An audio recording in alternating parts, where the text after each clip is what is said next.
Hello everyone, thanks for coming to my class. I'm Srinivas Adusumalli. మీకు మన military గురించి ఏమైనా తెలుసా? మిలిటరీ అంటే మన ఆర్మీ తీసుకోండి. అందులో మిలిటరీ అంటే మళ్ళీ నేవీ, ఎయిర్ ఫోర్స్, ఆర్మీ వస్తాయి. ఆర్మీ గురించి మాట్లాడుకుందాం. ఆర్మీలో ముఖ్యంగా రెండు డివిజన్స్ ఉంటాయి. ఒక డివిజన్ ఏంటంటే వాళ్ళు ప్రత్యక్షంగా యుద్ధం చేస్తారు, తుపాకులు తీసుకొని యుద్ధ రంగంలోకి వెళ్తారు. మరి యుద్ధం చేసే వాళ్ళకి ఇంకో డివిజన్ ఏం చేస్తుందంటే ఈ యుద్ధం చేసే వాళ్ళకి కావలసినటువంటి సహాయ సహకారాలు అందిస్తుంది. రెండవ డివిజన్ ఏమిటి సహాయ సహకారాలు? వాళ్ళకు కావలసినటువంటి మందుగుండు సామాగ్రిని సప్లై చేయాలి. అమ్యునిషన్ అంటాం దాన్ని. అమ్యునిషన్ని సప్లై చేయాలి. వారికి ఆహారం వండి పెట్టాలి, వారి బట్టలు ఉతికి పెట్టాలి. యుద్ధ రంగంలో ఎవరైనా గాయపడితే వాళ్ళకి ఆరోగ్యపరమైనటువంటి సేవలు అందించాలి. ఈ మొత్తము సౌకర్యాలు చూసేదంతా ఒక డివిజన్. నిజంగా తుపాకులు తీసుకొని యుద్ధ రంగంలో పాల్గొనేది ఒక డివిజన్. ఆ ప్రత్యక్షంగా యుద్ధంలో పాల్గొనే వాళ్ళని లైన్ స్టాఫ్ అంటారు. లైన్ స్టాఫ్ అంటారు. వాళ్ళకి సహాయం చేసేటటువంటి మిగతా డివిజన్ ఉంది కదా, దాన్ని వాళ్ళని ఏమంటారంటే ఆక్సిలరీ స్టాఫ్ అంటారు. ఓకే, ఇది లైన్ స్టాఫ్ అంటే డైరెక్ట్గా యుద్ధంలో ప్రత్యక్షంగా పాల్గొనే వాళ్ళని లైన్ స్టాఫ్ అంటాము. వీళ్ళకు అవసరమైనటువంటి మిగతా అన్ని సౌకర్యాలు, వాళ్ళకు కావాల్సిన అమ్యునేషను, వాళ్ళకు కావాల్సిన ఆహారము, మెడికల్ సప్లైస్ అందరినీ కలిపి ఆక్సిలరీ స్టాఫ్ అంటాం.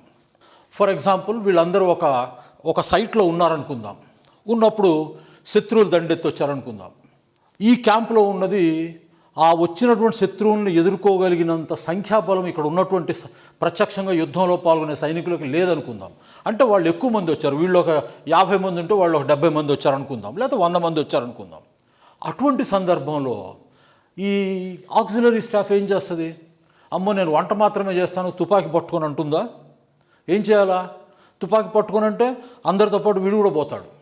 కాబట్టి అటువంటి సందర్భాల్లో అవసరమైనప్పుడు ఆ లైన్ స్టాఫ్కి శక్తికి మించిన పని ఏదైనా జరిగినప్పుడు, వాళ్ళ వల్ల కాని పరిస్థితుల్లో ఈ ఆక్సిలరీ స్టాఫ్ నార్మల్గా వాళ్ళు ఏం చేస్తుంటారు? వంట చేసి పెడుతుంటారు, వాళ్ళకి డాక్టర్స్ అంటే వాళ్ళకి కావాల్సిన సహాయ సహకారాలను అందిస్తుంటారు. కానీ అవసరం వచ్చింది ఇప్పుడు వీళ్ళు ఏం చేస్తారు? వీళ్ళు కూడా తుపాకీ తీసుకొని బయలుదేరుతారు. అర్థమైంది? వీళ్ళు కూడా తుపాకీ తీసుకొని యుద్ధం చేయాలి మరి, లేకపోతే మొత్తం ఎవరు ఉంటారు అక్కడ క్యాంపులో. కాబట్టి ఆక్సిలరీ స్టాఫ్ అనేది రెండు రకాలైనటువంటి డ్యూటీస్ చేస్తుంటుంది. సాధారణ సమయాల్లో లైన్ స్టాఫ్కి అవసరమైనటువంటి మొత్తము సహాయ సహకారాలు అందిస్తుంది. ఎప్పుడైనా లైన్ స్టాఫ్కి శక్తికి మించిన పని ఏదైనా సంభవించినప్పుడు, వాళ్ళు చెయ్యలేనటువంటి పని ఏదైనా సంభవించినప్పుడు వీళ్ళు కూడా తుపాకులు తీసుకొని వీళ్ళకి వెళ్తారు. అప్పుడు దీన్ని ఏమంటాం? వీళ్ళనప్పుడు ఎప్పుడైతే వీడు తుపాకీ పట్టుకున్నాడో వీడు కూడా లైన్ స్టాఫ్ అయిపోతాడు. సో లైన్ స్టాఫ్ అంటే నువ్వు తుపాకీ పట్టుకుంటే లైన్ స్టాఫ్, గరిటె పట్టుకుంటే ఆక్సిలరీ స్టాఫ్, లేదు మెడలో స్టెత్ వేసుకున్నావు ఆక్సిలరీ స్టాఫ్, స్ట్రెచర్ మోస్తున్నావు ఆక్సిలరీ స్టాఫ్, స్ట్రెచర్ కింద పడేసి తుపాకీ పట్టుకున్నావు లైన్ స్టాఫ్. సో వీళ్ళు ఆక్సిలరీ స్టాఫ్ అంటే రెండు ఫంక్షన్స్ చేస్తారు. ఆపత్కాలంలో లైన్ స్టాఫ్గా మారగలరు, సాధారణమైన సందర్భాల్లో వాళ్ళ పని వాళ్ళు చేసుకోగలరు. ఇది ఒక మిలిటరీలో కాదు, మీరు మన సాధారణ పోలీస్ డిపార్ట్మెంట్లో తీసుకోండి. పోలీస్ డిపార్ట్మెంట్లో లైన్ స్టాఫ్ అంటే ఎవరు? ప్రత్యక్షంగా ఫీల్డ్లో తిరిగి శాంతి భద్రతలు కాపాడే వాళ్ళు లైన్ స్టాఫ్ అంటాం.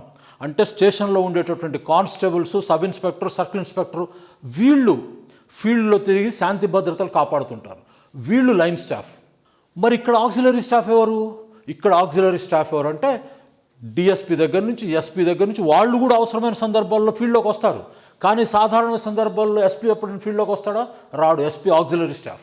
అదేవిధంగా పోలీస్ డిపార్ట్మెంట్లో ఇంకొక డిపార్ట్మెంట్ ఉంటుంది, ఇంటెలిజెన్స్ డిపార్ట్మెంట్. వాళ్ళు ఎక్కడ మీకు ఫీల్డ్లోకి రారు, శాంతి భద్రతలు వాళ్ళకి సంబంధం లేదు. ఇంటెలిజెన్స్ వాళ్ళు ఏం చేస్తారు?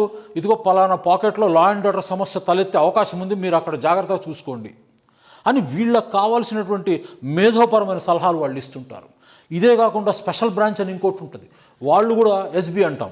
వాళ్ళు కూడా ప్రత్యక్షంగా ఎక్కడ లా అండ్ ఆర్డర్ సిచ్యువేషన్లోకి రారు, కానీ వాళ్ళు కూడా వీళ్ళకి సహాయం అందిస్తుంటారు. సో ఇక్కడ ఇంటెలిజెన్స్ బ్రాంచ్ కానీ, స్పెషల్ బ్రాంచ్ కానీ, ఇవన్నీ స్టాఫ్ డ్యూటీస్ ఫంక్షన్ చేస్తుంటాయి. ప్రత్యక్షంగా లైన్ మీద తిరిగి అంటే టౌన్లో తిరిగి శాంతి భద్రతలు కాపాడేటటువంటి స్టాఫ్ని మనం constables, sub inspector, circle inspector, వీళ్ళని లైన్ స్టాఫ్ అంటాం. అవసరమైనప్పుడు ఆ స్పెషల్ బ్రాంచ్ వాళ్ళు, ఇంటెలిజెన్స్ బ్రాంచ్ వాళ్ళు కూడా రంగంలోకి రాగలరు. అర్థమైందా? అప్పుడు వాళ్ళు ఆక్సిలరీ స్టాఫ్ నుంచి లైన్ స్టాఫ్గా మారిపోతారు. దీని గురించి తర్వాత మాట్లాడుకుందాం. ఇదంతా ఇంత ఉపోద్ఘాతం ఎందుకు చెప్పానో అర్థమైంది కదా మీకు. అదేవిధంగా ఇంగ్లీష్లో కూడా మనకి మీ అందరికీ తెలిసినటువంటి ఆక్సిలరీ వర్బ్స్ ఉన్నాయి. ఇంగ్లీష్లో వర్బ్స్ని చాలా విధాలుగా మనము కేటగరైజ్ చేయవచ్చు, వర్గీకరించవచ్చు. అందులో ఒకటేమిటంటే యాక్షన్ వర్బ్స్, అంటే అవి నిజంగా పని చేసేవి. అంటే ఇప్పుడు మనం చెప్పుకున్న లైన్ స్టాఫ్ యాక్షన్ వర్బ్స్ అంటాం, అవి నిజంగా పని చేస్తాయి. కాబట్టి పని చేసే వాటిని లైన్ స్టాఫ్ అని చెప్పుకోవచ్చు మనం. ఎక్కడా ఉండదు ఇది, నేను చెప్తున్నా. ఆక్సిలరీ వర్బ్స్ అని ఇంకోటి ఉన్నది. ఈ ఆక్సిలరీ వర్బ్స్లో 3 ఫ్యామిలీలు ఉన్నాయి. అవి ఏంటంటే బీ ఫ్యామిలీ ఒకటి, డూ ఫ్యామిలీ ఒకటి, హ్యావ్ ఫ్యామిలీ ఒకటి అని 3 ఫ్యామిలీస్ ఉన్నాయి.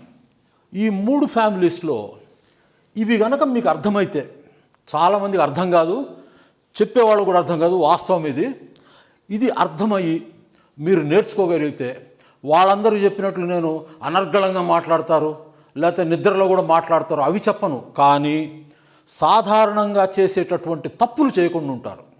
ఎందుకంటే ఈ 3 ఫ్యామిలీస్లో గొప్పతనం ఏంటంటే, ఇవి సాధారణ సందర్భాల్లో మీకు లైన్ స్టాఫ్గా పనిచేస్తాయి. అంటే వెళ్ళి లైన్ స్టాఫ్లో కూర్చుంటాయి. అవసరం అనుకున్నప్పుడు ఆ యాక్షన్ వర్బ్స్ అని చెప్పాను కదా, ఆ యాక్షన్ వర్బ్స్ ద్వారా మనము ఏదైనా వర్బ్స్తో ఉపయోగం ఏంటి మనకి?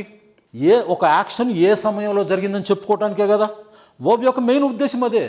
వర్బ్ సమయాన్ని అనుసరించి తన రూపాన్ని మార్చుకుంటుంది, దాన్నే కాంజుగేషన్ అంటాం. ఆ కాంజుగేషన్ ఏర్పడడం వల్ల ఇది పాస్ట్లో జరిగిందా, ఇది ప్రజెంట్లో జరిగిందా, ఇది ఫ్యూచర్లో జరుగుతుందా అని మనం చెప్పుకుంటాం. సో ఆ యాక్షన్ వర్బ్స్ తోటి ఎప్పుడైనా మీరు టెన్సెస్ ఫామ్ చేసే అవకాశం రాలేదనుకోండి, ఆ యాక్షన్ వర్బ్స్ని ఉపయోగించి మీరు టెన్సెస్ ఫామ్ చేసే అవకాశం లేనప్పుడు ఏం చేయాలా?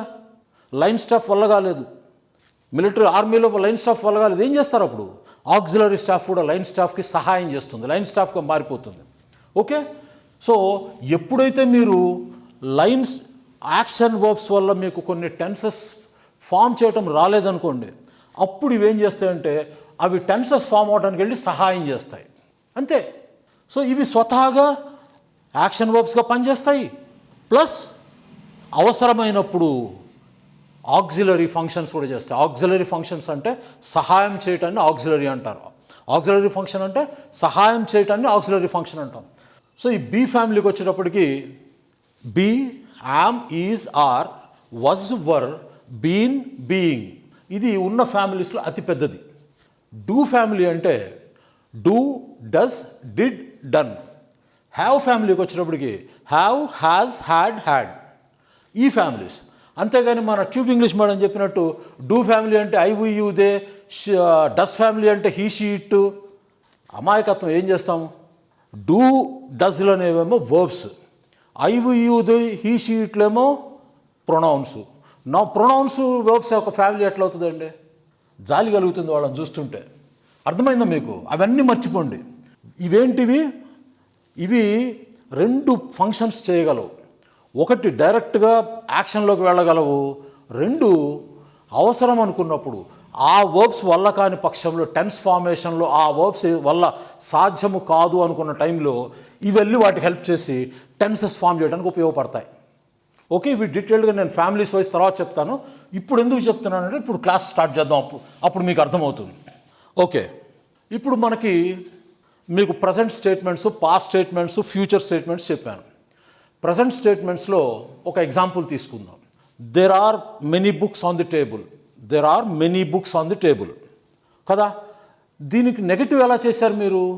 నెగటివ్ ఎలా చేశారంటే, నెగటివ్ చేయడానికి మనం నాట్ అనేటటువంటి ఒక పదాన్ని బయట నుంచి సహాయం తెచ్చుకొని there are not many books on the table అని చెప్పాము. ఆ దేర్ ఆర్ నాట్ని మనము పలికేటప్పుడు దాన్ని కాంట్రాక్ట్ చేసి there aren't many books on the table, ఆ టేబుల్ మీద ఎక్కువ పుస్తకాలు లేవయ్యా అని చెప్తున్నాం. నెగటివ్ చేయాలంటే ఏం చేస్తున్నాము? There are many books on the table కదా. ఆ దేర్ ఆర్లో ఆ సబ్జెక్ట్ వర్బ్ని ఇన్వర్షన్ చేస్తున్నాం. సో ఆర్ అనేదాన్ని ఫస్ట్ ప్లేస్ చేసి దేర్ అనేదాన్ని తర్వాత ప్లేస్ చేస్తున్నాం. ఇప్పుడు క్వశ్చన్ అడగాలంటే ఏం చేస్తున్నాము? Are there many books on the table అంటున్నాం. ఆ టేబుల్ మీద ఎక్కువ పుస్తకాలు ఉన్నాయా అని అడుగుతున్నాం. సో బయట నుంచి ఎటువంటి సహాయం లేకుండా సరిపోయింది. ఓకే, ఇప్పుడు మనకి సింపుల్ ప్రజెంట్ టెన్స్లోకి వచ్చేటప్పటికి ఈ సింపుల్ ప్రజెంట్ టెన్స్లో ఒక సెంటెన్స్ తీసుకుందాం. ఏంటంటే రైట్, ఇప్పుడు మనము సింపుల్ ప్రజెంట్లో ఒక 2 సెంటెన్స్ మొత్తం ఒకటే తీసుకున్నాను, ఈ సబ్జెక్ట్ మార్చాను అంతే. They spend a lot of money on clothes. Kavitha spends a lot of money on clothes. For example, ఆ కార్నర్లో ఒక బీరువా ఉంది, ఆ కార్నర్ నుంచి ఈ కార్నర్కి దాన్ని జరపాలి. నీ అంతటి నువ్వు జరపగలిగితే గుడ్. ఒకవేళ నీ వల్ల కాకపోతే, if you can't do it by your self, what will you do? ఏం చేస్తావు? You seek the help of someone to help you, అంతేగా? నీకు సహాయం చేయడానికి ఎవరిని అడుగుతావు. అదేవిధంగా ఈ ప్రజెంట్ సింపుల్ టెన్స్లో ఉన్నటువంటి ఈ సెంటెన్సుల్ని నెగటివ్ చేయాలంటే ఏం చేస్తాం? ఇప్పుడు మన వల్ల కావటం లేదు, అప్పుడు ఆక్సిలరీ స్టాఫ్ని సహాయం అడుగుతాం. అయ్యా నువ్వు కూడా రా మా దగ్గరికి, మాకు వచ్చి సహాయం చేయాలి. అదేవిధంగా ఇక్కడ కూడా మనము ఆక్సిలరీ వర్బ్స్ యొక్క ఇప్పుడు మనం చెప్పుకున్నటువంటి be family, do family, have ఫ్యామిలీలో సింపుల్ ప్రజెంట్ టెన్స్లో మనము డూ ఫ్యామిలీని తెచ్చుకుంటాం. అంటే మీకు ఇంకోటి తెలుసో లేదో, నేను చెప్పిన ఫ్యామిలీస్ ఏంటి? Be family, do family, have family. ఇందులో గమ్మత్తు తెలుసా మీకు? బీ ఫ్యామిలీలో ఉన్నవన్నీ మీకు కంటిన్యూస్ టెన్సెస్ చేసేటానికి ఉపయోగపడతాయి. కంటిన్యూస్ టెన్సెస్ ఫామ్ చేయడానికి ఈ బీ ఫ్యామిలీలో ఉన్నటువంటి వర్బ్స్ ఉపయోగపడతాయి. డూ ఫ్యామిలీ వచ్చేసి సింపుల్ టెన్సెస్ చేయడానికి ఉపయోగపడతాయి. హ్యావ్ ఫ్యామిలీలో ఉన్నవి వచ్చేసి మీకు పర్ఫెక్ట్ టెన్స్లు ఉపయోగించడానికి పనికొస్తాయి. బీ ఫ్యామిలీలో ఉన్నటువంటి మెంబర్స్ కంటిన్యూస్ టెన్సెస్ ఫామ్ చేయడానికి పనికొస్తారు. డూ ఫ్యామిలీలో ఉన్నటువంటి సభ్యులు లేదా వర్బ్స్ అనుకోండి, సింపుల్ టెన్సెస్లో మనకు ఉపయోగపడతారు. అంటే ఆ సింపుల్ టెన్సెస్ ఫామ్ చేయడానికి ఉపయోగపడతాయి అవి. హ్యావ్ ఫ్యామిలీ ఎప్పుడు పర్ఫెక్ట్ టెన్స్లు ఫామ్ చేయడానికి ఉపయోగపడతాయి. ఇది గుర్తుపెట్టుకోండి చాలు. ఓకే, కాబట్టి ఇప్పుడు మనకేంటివి? సింపుల్ టెన్స్లు. సింపుల్ టెన్స్ అంటే ఇప్పుడు మనం చెప్పుకున్న దాని ప్రకారం ఏ వర్బ్కి వెళ్ళాలి? మనం ఏ ఫ్యామిలీకి వెళ్ళాలి? డూ ఫ్యామిలీకి వెళ్ళాలి. గుడ్, డూ ఫ్యామిలీ తీసుకుంటాం. డూ ఫ్యామిలీలో ఎవరున్నారు? డూ ఫ్యామిలీ మీకు ఆల్రెడీ చెప్పాను కదా, అది లైన్ ఫంక్షన్ చేస్తుంది, ఆక్సిలరీ ఫంక్షన్ చేస్తుంది. సో లైన్ ఫంక్షన్లో ఎవరెవరు ఉన్నారు దానికి? డూ, డస్, యాక్చువల్గా డస్ అని రాయకూడదు, డూ, డస్, డిడ్, డన్, ఇవి ఉన్నాయి. ఇందులో మనకు కావాల్సింది ఇవి.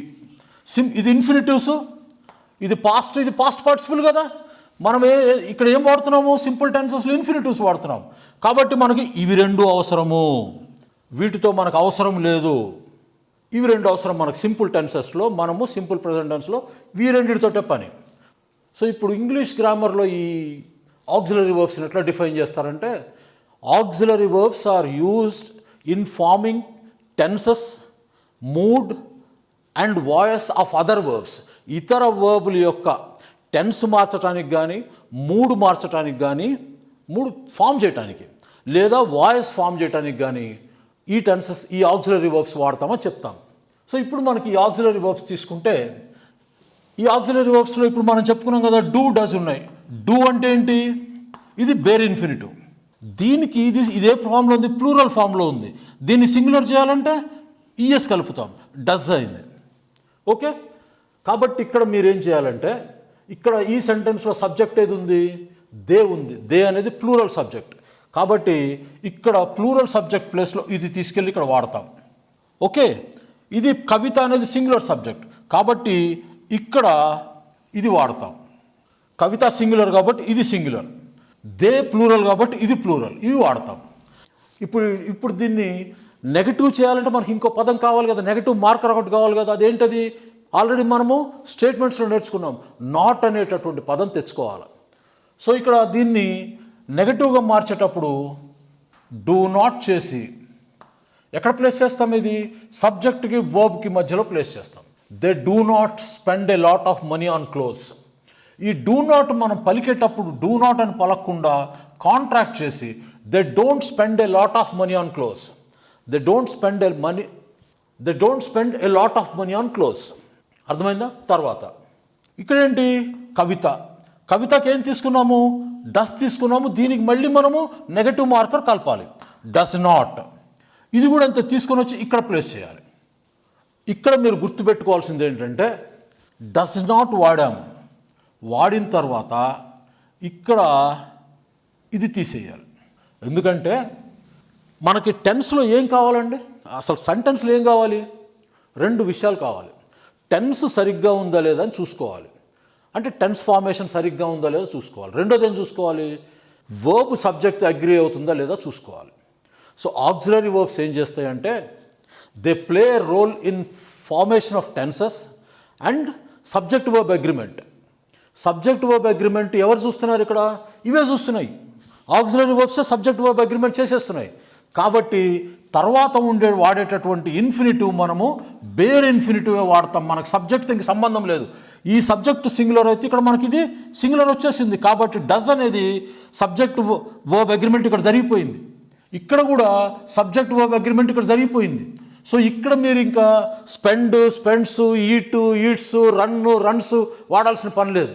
సో నెగటివ్స్ చేసేటప్పుడు మనం ఎప్పుడు ఏం చెప్తుంటాను? ఏ సెంటెన్స్ అయినా ఇంగ్లీష్లో వర్బ్ సబ్జెక్ట్తో అగ్రీ అవ్వాలా కదా. ఆ అగ్రిమెంట్ ఇక్కడ జరిగిపోయింది ఆల్రెడీ.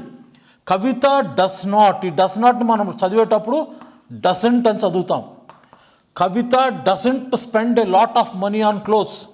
సో ఇక్కడ సబ్జెక్ట్ వర్బ్ అగ్రిమెంట్, ఇది సబ్జెక్ట్, ఇది వర్బ్ ఇక్కడ జరిగిపోయింది ఇక్కడ. కాబట్టి ఇక్కడ మనకి ఇది ఇక్కడ సింగులర్ ప్లూరల్ చేయాల్సిన అవసరం లేదు. కాబట్టి సింపుల్ ప్రజెంట్ నెగటివ్స్లో మీరు బేర్ ఇన్ఫినిటివ్స్ మాత్రమే వాడతారు. ఏ వర్బ్ వాడినా బేర్ ఇన్ఫినిటివ్సే మాట్లాడతారు.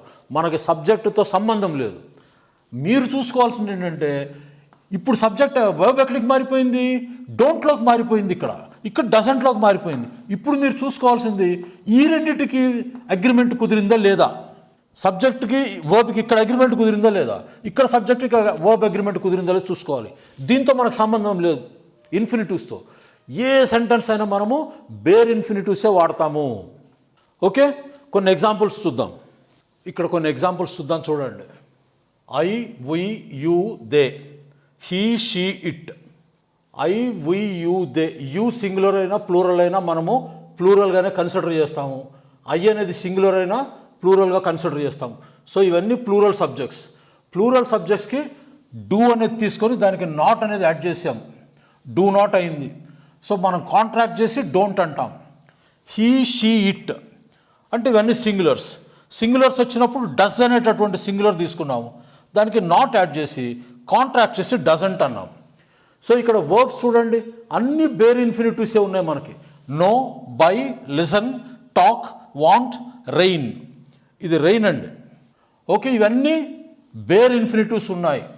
మనకి సబ్జెక్ట్ వర్బ్ అగ్రిమెంట్ అంతా ఇక్కడ జరిగిపోతుంది. సో ఇక్కడ మనకి బేర్ ఇన్ఫినిటివ్ వస్తుంది. తర్వాత దీనికి సంబంధించినటువంటి యాక్షన్స్ ఇక్కడ రాసాం. I don't know how to climb A palm tree. I don't know how to climb A palm tree. So తాటి చెట్టు ఎలా ఎక్కాలో నాకు తెలియదు. అదేవిధంగా మాకు కూడా తెలియదు. We don't know how to climb A palm tree. సరే, నీ గురించి నేను చెప్పలేను కదా. అదేవిధంగా వారు, they don't know how to climb A palm tree. లేదా నీ గురించి చెప్పినా కూడా you don't know how to climb A palm tree. He doesn't know how to climb A palm tree. She doesn't know how to climb A palm tree. సరే, ఇటు వాడకూడదుగా, తీసేయండి. I don't by second hand goods. We don't by second hand goods. They don't by second hand goods. He doesn't by second hand goods. She doesn't by second hand goods. ఇటు కూడా రాదు అక్కడ. I don't listen to music. We don't listen to music. You గురించి చెప్పకూడదు, వాళ్ళ గురించి చెప్పొచ్చు, కానీ నీ గురించి నీతో ఎలా చెప్తాను నేను. కాబట్టి యూ మనం ఇక్కడ వాడము. సెంటెన్స్ తప్పు, అది ఇల్లాజికల్ కదా. నీకు తాటి చెట్టు నీకు ఎక్కడం తెలియదు అని నేను ఎట్లా చెప్తాను. కాబట్టి యూతో మనం వాడము. చాలా సందర్భాల్లో వాడతాము, ఇక్కడ వాడమంటున్నాను. I don't listen to music. We don't listen to music. They don't listen to music. He doesn't listen to music. She doesn't listen to music. I don't talk to strangers. We don't talk to strangers. They don't talk to strangers. He doesn't talk to strangers. She doesn't talk to strangers. I don't want to argue with you. I don't want to argue with you. We don't want to argue with you. They don't want to argue with you. She or he doesn't want to argue with you. She doesn't want to argue with you. It రాదు ఇక్కడ. I don't know the way to the post office. I don't know the way to the post office. Post office ఎక్కడ వాడినా ముందు మీరు ఈ definite article వాడాలా. We don't know the way to the post office. They don't know the way to the post office. He doesn't know the way to the post office. She doesn't know the way to the post office. ఇక్కడ ఈ sentence చూడండి. It doesn't rain here very much. It doesn't rain here very much అంటే ఇక్కడ వర్షం అనేది చాలా ఎక్కువగా పడదు. వెరీ మచ్ అని పెట్టుకోవచ్చు, లేకుంటే వెరీ ఆఫెన్ కూడా పెట్టుకోండి. It doesn't rain here very often. It doesn't rain here. It doesn't rain here very much. It doesn't rain here very often. Very much అంటేనేమో ఎక్కువగా వర్షం పడదు అంటే నెగిటివ్ కదా, నెగిటివ్ వచ్చింది కదా. It doesn't rain here very much అంటే ఎక్కువ వర్షం పడదు. It doesn't rain here very often చాలా తరచుగా ఇక్కడ వర్షం పడదు. సో ఇలా మీరు నెగటివ్ సెంటెన్స్ చేసేటప్పుడు ఈ డోంట్ అనేది ప్లూరల్ సబ్జెక్ట్స్ పెట్టుకోండి, డజంట్ అనేది ఇక్కడ వాడండి. సో వర్బ్స్ వీటిని ఇన్ఫినిటివ్, బేర్ ఇన్ఫినిటివ్స్ మాత్రమే వాడాలి. ఈ డోంట్ డజంట్ అనేవి సబ్జెక్ట్కి మెయిన్ వర్బ్కి మధ్యలో ఇవి వాడాలి. ఇది ఇక్కడ నెగేషన్ వచ్చేసింది మనకి. తర్వాత వీటికి సంబంధించినటువంటి ఎక్స్ట్రా ఇన్ఫర్మేషన్ ఇక్కడ ఇస్తున్నాం. ఓకే, తర్వాత కొన్ని కంప్యూటర్లో మరికొన్ని ఎగ్జాంపుల్స్ చూద్దాము. ఈ క్లాస్కి మీకు నోట్స్ ఇస్తాను, ప్లస్ హోంవర్క్ కూడా ఇస్తాను. అసలు మీరు ఇప్పుడు ఇందులో ఉన్న సెంటెన్స్ ఇప్పుడు నేను చెప్పినవన్నీ మీ నోట్బుక్లో రాసి గట్టిగా పైకి చదవండి. ఇవి మీకు మనసులోకి అలా వెళ్ళిపోవాలి. కాబట్టి మీరు చక్కగా ఇప్పుడు నేను చెప్పినవన్నీ రాయండి, రాసేసి పైకి చదవటం స్టార్ట్ చేయండి. మీరు ఎంత ఎక్కువ పైకి చదివితే మీరు అంత తొందరగా ఇంగ్లీష్ మాట్లాడగల స్టేజ్కి వస్తారు. ఓకే, ఇదన్నమాట నెగటివ్స్. మనము కంప్యూటర్లో మరికొన్ని ఎగ్జాంపుల్స్ చూద్దాం. ఇప్పుడు మనము సింపుల్ ప్రెజెంట్ టెన్స్లో నెగటివ్స్లో ఎగ్జాంపుల్స్ చూద్దాం. చూడండి. Fill in the blanks with suitable verb form so as to make the sentences negative. So the Krishna flow into the Arabian sea. The Krishna flow into the Arabian sea. Krishna Arabian సీలోకి అంటే కృష్ణా నది Arabian సీలో కలవదు కదా. కాబట్టి ఇక్కడ మనం దీన్ని negative చేయాలి. ఈ నెగటివ్ చేసేటప్పుడు మనకి ఇక్కడ ఎప్పుడు మనము ఇన్ఫినిటివ్ అంటే బేర్ ఇన్ఫినిటివ్ వర్బ్ ఫార్మ్సే వాడతాం. కాబట్టి ద కృష్ణ సింగులర్లో ఉంది కాబట్టి ఇక్కడ సింగులర్ నెగటివ్ మార్కర్ ఏంటి? Does not. So does not. The Krishna doesn't flow into the Arabian sea. ఇప్పుడు సరిపోయింది. అంటే కృష్ణా నది అరేబియన్ సీలోకి ప్రవహించదు. సుందర్, ఇది పాజిటివ్ సెంటెన్స్ ఉంటే ఎలా ఉంటుంది? సుందర్ లైక్స్ హారర్ మూవీస్ అని ఉంటుంది. Sundar likes horror movies. దీన్ని ఇప్పుడు మనము నెగటివ్ చేస్తున్నాం. నెగటివ్ చేస్తే ఏం చేస్తాం? ఇప్పుడు సుందర్ అనేది సింగులర్లో ఉన్నాడు కాబట్టి సింగులర్ నెగటివ్ మార్కర్ ఏంటి? Doesn't. So Sundar doesn't like horror movies. తర్వాత టైగర్స్ లివ్ ఇన్ ప్యాక్స్. మనకి ఇక్కడ సింగులర్ ఉన్నా ప్లూరల్ ఉన్నా ఇక్కడ వచ్చేటటువంటి వర్బ్ మనకు సంబంధం లేదు. ఇవి ఎప్పుడు ఇన్ఫినిటివ్, బేర్ ఇన్ఫినిటివ్ ఫామ్లోనే ఉంటాయి. కాబట్టి అసలు మనం వీటి గురించి పట్టించుకునే పని లేదు. So tigers live in packs అన్నారు. They are solitary predators. మనకి ఒక పెద్ద అపోహ ఏంటంటే ఈ సినిమాల్లో, రాజకీయాల్లో కొన్ని డైలాగులు బాగుంటాయి. సింహం సింగిల్గా వస్తుంది అని. సింహాలు ఎప్పుడు సింగిల్గా వేటాడవు. సింహాలు ఎప్పుడు సమూహంలో జీవిస్తాయి. సింహాల సమూహాన్ని ప్రైడ్ అంటారు. PRIDE, pride. ఈ సింహాల్లో కూడా మీకు తెలుసో లేదో ఆ ప్రైడ్ మొత్తంలో ఒక మగ సింహం ఉంటుంది, మిగతావన్నీ శివంగులు ఉంటాయి. శివంగి అంటే లైనస్, ఆడ ఉంటాయి. ఇంతకీ వేటాడేది ఎవరు అనుకున్నారు? మగసింహం చక్కగా వెళ్ళి ఓ చెట్టు కింద పడుకుంటుంది. దాని బ్రతుకంతా 24 గంటలు 20 గంటలు పడుకొని ఉంటుంది. అది ఏ పని చేయదు. ఈ ఆడ శివంగులు వెళ్ళి ఆ మందలో ఉన్నటువంటి జింకలో, దుప్పులో, ఏదో ఒక మందలో ఒక ప్రెగ్నెంట్ను, ఒక పిల్లను, అంతేగాని మంచి వయసులో ఉన్న ఏ జింక దీనికి దొరకదు. సో ఒక వయసులో చిన్నదాన్నో లేదా ఓ ప్రెగ్నెంట్ దాన్నో పట్టుకొని మంద నుంచి విడగొడతాయి. ఈ లోపల ఏం చేస్తాయంటే మిగతా శివంగులన్నీ చుట్టూతా పెరిమీటర్ ఏర్పాటు చేస్తాయి. ఇక్కడ ఒకటి, అక్కడ ఒకటి, అక్కడ ఒకటి, అట్లా పెరిమీటర్ ఏర్పాటు చేస్తాయి. ఏర్పాటు చేసి ఈ మందలో నుంచి ఒకదాన్ని తప్పిస్తాయి. ఇప్పుడు తప్పించిన దాన్ని ఎమ్మడబడుతుంది. పడగానే ఇది కొంత దూరం పరిగెత్తగానే అట్నుంచి ఆ సింహం అంటే ఆడది, ఆ సింహం అటు వచ్చి దాన్ని వెంటాడుతుంది. అది ఇంకొంచెం దూరం అట్నుంచి అది వచ్చి ఇంకోటి వెంటాడుతుంది. ఇలా వెంటాడి చంపుతాయి కానీ ఒక సింహము వేటాడడం అనేది జరగదు. సింహాలు పరిగెత్తలేవు. ఇది కలెక్టివ్ ఎఫర్ట్, కోఆపరేటివ్ ఎఫర్ట్. మనం చిన్నప్పుడు స్కూల్స్లో రిలే రేస్ ఆడేవాళ్ళం గుర్తుందా? ఏదో టార్చ్ లాంటిది పట్టుకొని సగం దూరం పరిగెత్తి టార్చ్ అతనికి ఇస్తే మళ్ళీ సగం దూరం అతను పరిగెడతాడు. ఇది సింహాల వేట కూడా అంతే. కాబట్టి సింహంతో పోల్చుకోవటం అనేది ఒక రకంగా తక్కువ చేసుకోవటం ఎవరికి వాళ్ళు. కానీ సినిమాల్లో డైలాగులు బాగుంటాయి. సింహం సింగిల్గా వస్తుంది, ఇవన్నీ బాగుంటాయి. నిజ జీవితంలో మీరు ఎప్పుడైనా నేషనల్ జియోగ్రఫీ ఛానల్ కానీ డిస్కవరీ ఛానల్ కానీ చూస్తే తెలుస్తుంది. పోనీ ఇవన్నీ వేటాడి చంపినాయి కదా దాన్ని, ఇవి తింటే అనుకున్నా అప్పుడు లేచి వస్తుంది మగసింహం, వచ్చి సింహభాగం అది తింటుంది. సింహభాగం అని అందుకనే పేరు వచ్చింది, లయన్స్ షేర్. ఈ 5ో 6 కలిసి చంపితే దాన్ని, ఈ 5ో 6 కలిసి ఎన్ని తింటాయో అదొక్కటి అని తింటుంది. అది ఏం పని చేయదు అదనమాట. కాబట్టి ఎప్పుడు సింహంతో పోల్చుకోబాకండి, మగసింహంతో అసలు పోల్చుకోవద్దు. అది చాలా అవమానకరమైనటువంటి పోలిక. ఓకే, ఇక్కడ విషయం ఏంటంటే టైగర్స్ అసలు ఎప్పుడు ప్యాక్స్లో ఉండవు. ప్యాక్స్ అంటే సమూహాలు అసలు ఉండవు. టైగర్ ఎప్పుడు సాలిటరీ ప్రిడేటర్. ఇక్కడ రాశాను చూడండి, సాలిటరీ ప్రిడేటర్. ప్రిడేటర్ అంటే అర్థం ఏంటంటే, ప్రిడేటర్ అంటే అర్థం ఏంటంటే వేటాడే జంతువుని మనం ప్రిడేటర్ అంటాం. వేటాడబడే జంతువు అంటే ఇది దేన్నైతే వెంబడించి చంపుతుందో, చంపి ఆహారంగా స్వీకరిస్తుందో దాన్ని ప్రే అంటారు. ఇక్కడ రాశాను చూడండి, దాన్ని ప్రే అంటారు. వేటాడే వాటిని ప్రిడేటర్ అంటారు. ఓకే, పైగా ఇవేంటి టైగర్స్ సాలిటరీ ప్రిడేటర్స్. సాలిటరీ అంటే ఏకాంతముగా, అర్థమైందా, ఎవ్వరికీ తెలియకుండా జీవిస్తుంటాయి. గమ్మత్ ఏంటంటే ఇవి వేటాడే పద్ధతిని ఏమంటారంటే లర్క్ అంటారు, LURK, లర్క్. ఎట్లా చెప్తామంటే వేటాడబోయే వరకు ఇది అలా మాటేసుకొని కూర్చుంటుంది.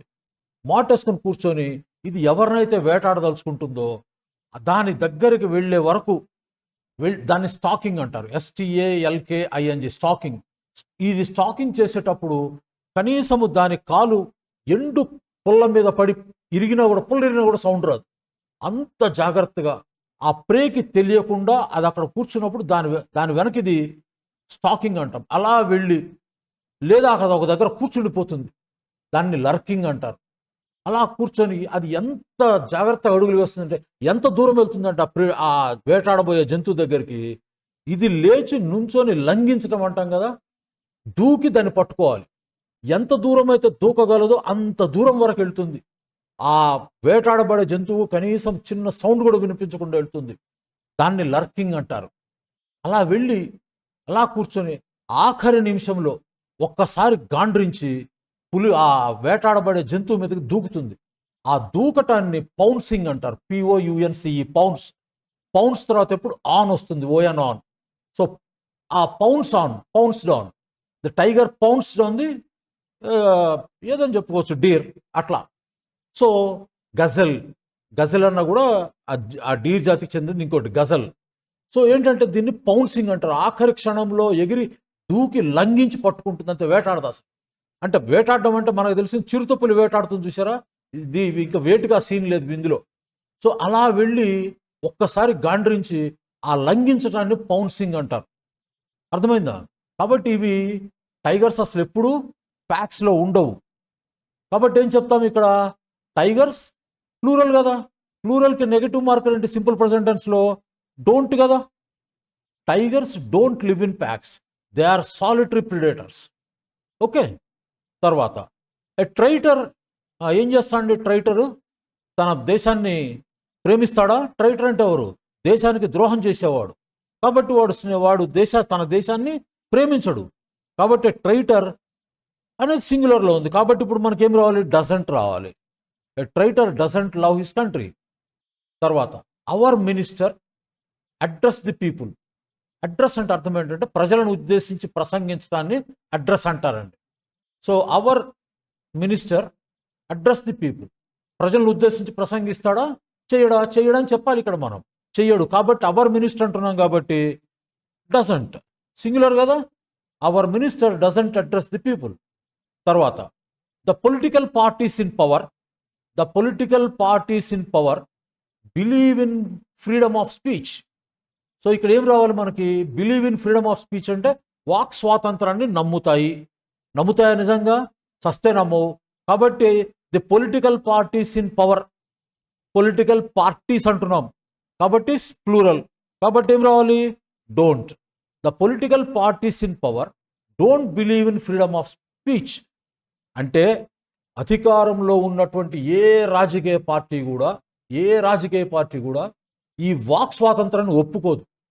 ఆ ప్రభుత్వానికి ఆ నాయకులకి వ్యతిరేకంగా ఎవరైనా మాట్లాడితే వాళ్ళని లోపలేసేస్తారు.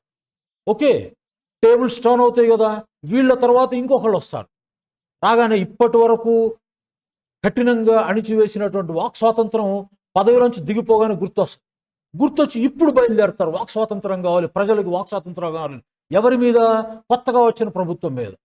ఆ కొత్తగా వచ్చిన ప్రభుత్వం నిన్నటిదాకా వాక్ స్వాతంత్రం కోసం ఈ పొలిటికల్ పార్టీ మీద హర్తాళ్ళు, ధర్నాలు చేసింది. ఇప్పుడు ఇది పవర్లోకి రాగానే అది పోదు పౌరులకు స్వేచ్ఛ, స్వాతంత్రం. ఇక్కడ పొలిటికల్ పార్టీస్ మన దేశంలో కాదు, ప్రపంచవ్యాప్తంగా ఇదే. పొలిటికల్ పార్టీస్ అంటే వాటి నాయకులకి ఫ్రీడమ్ ఆఫ్ స్పీచ్ వారికి మాత్రమే, వారికి అంటే వారు ప్రతిపక్షంలో ఉన్నప్పుడే కావాలనుకుంటారు. పదవిలోకి వచ్చిన తర్వాత, పవర్లోకి వచ్చిన తర్వాత ఏ పొలిటికల్ పార్టీ ప్రజలకి స్వేచ్ఛ అంటే వాక్ స్వాతంత్రాన్ని ఇవ్వటానికి ఇష్టపడవు. ఇది మన దేశంలో కాదు, మీరు ఏ దేశమైనా తీసుకోండి. కొన్ని ఎక్సెప్షన్స్ ఉంటాయి. నార్వే, ఫిన్లాండ్, స్వీడన్, అట్లా స్విట్జర్లాండ్, అటువంటి దేశాల్లో ఉంటుంది. కానీ ఇంకెక్కడ ఉండదు. ఈవెన్ అమెరికాలో కూడా ఉండదు. మీకు తెలుసో లేదు, అమెరికాలో కూడా ఉండదు. ఒక స్థాయి దాటితే అమెరికాలో కూడా లోపలికి వెళ్ళటమే. Okay, so political parties in power don't believe in freedom of speech. తర్వాత, the study of philosophy make you rich but it make you wise. So the study of philosophy చదువుకున్నందువల్ల మీరు ఏమైనా ధనవంతులు అవుతారా? పొరపాటును కూడా కారు. కాబట్టి ఏం రాయాలి ఇక్కడ? Doesn't, the study of philosophy doesn't make you rich. పొరపాటును కూడా ఫిలాసఫీ చదువుకున్నందువల్ల మీరు ఎప్పటికీ ధనవంతులు కాలేరు. బట్ ఏం రావాలి ఇక్కడ? It makes you wise.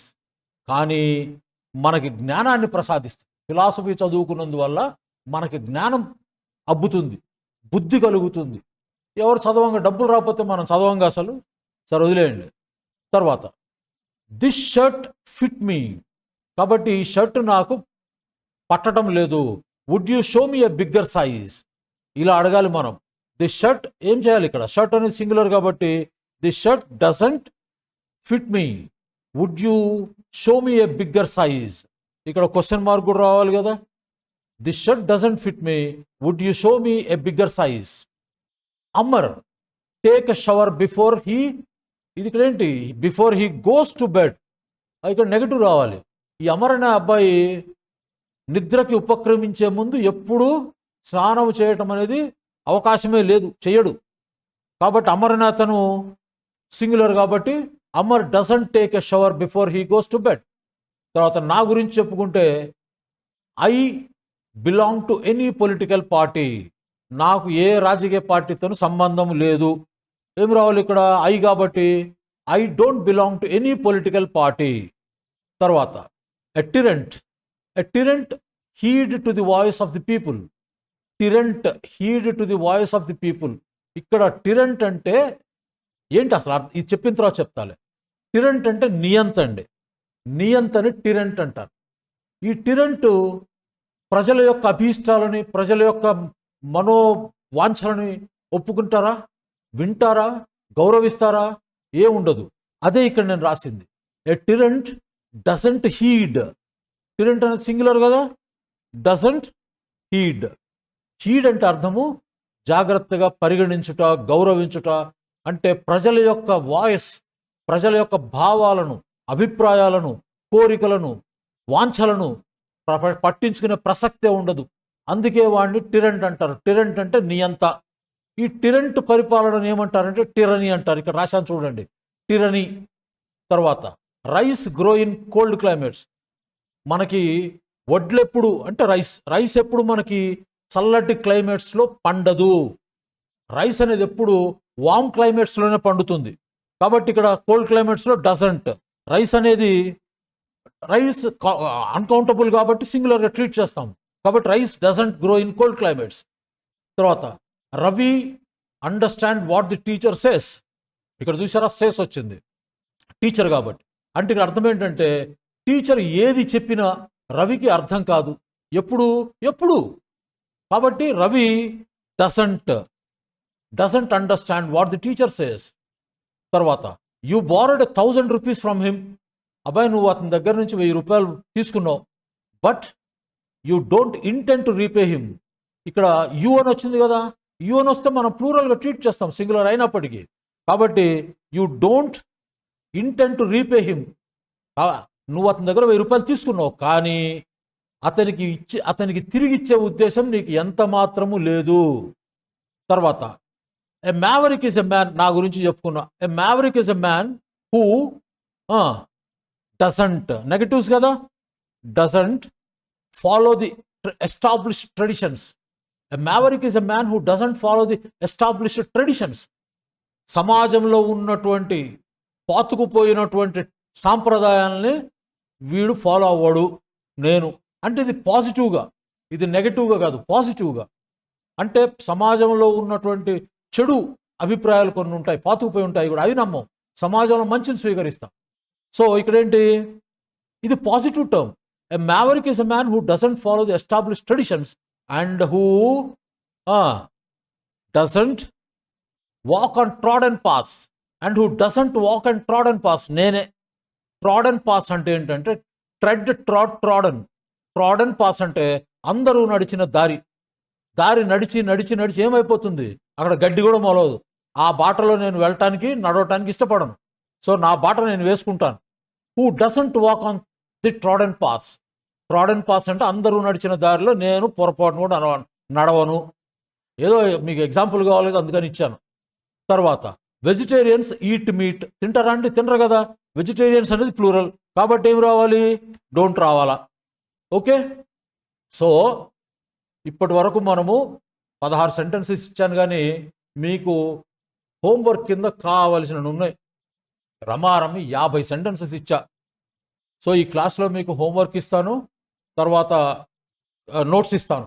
Homework చేయండి, తర్వాత నేను మీకు సాల్వ్ చేస్తాను. సరేనా? క్లాస్ నచ్చితే లైక్ చేయండి, ఇంకా బాగా నచ్చితే సబ్స్క్రైబ్ చేసుకోండి. మీరు ఎవరికైనా షేర్ చేయదలుచుకుంటే షేర్ చేయండి. ఓకే, నెక్స్ట్ క్లాస్లో కలుద్దాం. అప్పటి వరకు టేక్ కేర్, బాయ్ బాయ్.